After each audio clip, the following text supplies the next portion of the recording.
சொல்லுங்க. வணக்கம். நான் அகில இந்திய பார்ப்பனரோட மாவட்ட பொதுச்செயலாளர் எஸ்.ஆர். சக்கரவர்த்தி.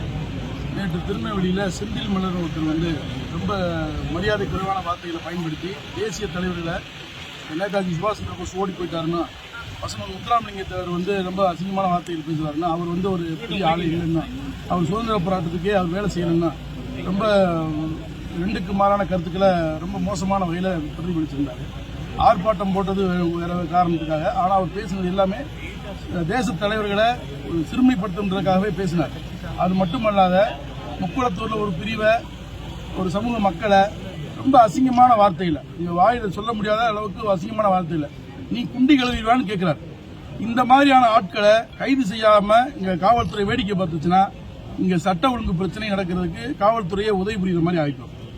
அந்த செந்தில் மலர் என்ற ஒரு தனிநபர் ஒரு இயக்கம் நடத்துறாப்புல, அந்த இயக்கத்தை நடத்துற பேரில் 2 சமூகங்களுக்கு இடையே கலவரத்தை தூண்டுறார். நீ வாடா பாப்பம்ன்றார், வாடா மாப்பிள்ளன்னு கேட்கிறார். அப்ப திராவிட அரசு தேவடி அரசுன்னு சொல்றாரு. இதெல்லாம் பார்த்துட்டு காவல்துறை உட்காந்து வேடிக்கை பார்க்குமா அப்படிங்கிறத கேட்கிறோம். இதை இங்க தேனி மாவட்ட காவல் கண்காணிப்பாளர்கிட்ட நாங்கள் ஒரு மனுவா கொடுத்துருக்கோம்.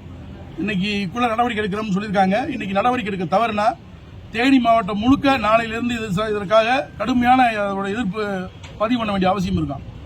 செந்தில் மல்லர் என்றவர் அந்த மல்லர்களோட மொத்த அடையாளம்னு அவரா பேசிட்டு இருக்காரு. அப்படி கிடையாது. அவர் ஒரு தனி நபர், ஒரு அரசியல் பிழைப்பு நடத்துகிற ஒரு வியாபாரி. அவர் மீது அரசாங்கமும் காவல்துறையும் கடுமையான நடவடிக்கை எடுக்க தவறுனா 2 சமூகங்களுக்கு இடையே பெரிய பிரச்சனை உருவாகிறதுக்கு இது பெரிய வாய்ப்பா இருக்கும். அதனால விரைந்து காவல் கண்காணிப்பாளர், தேனி மாவட்ட காவல் கண்காணிப்பாளரும் திருநெல்வேலியில் இது சம்பந்தமான காவல்துறை அதிகாரிகளும் நடவடிக்கை எடுக்கணுங்கிறத தேனி மாவட்டத்தின் சார்பாக அகில இந்திய பார்வையாளர்கள் சார்பாக கேட்டுக்கிறோம். நன்றி.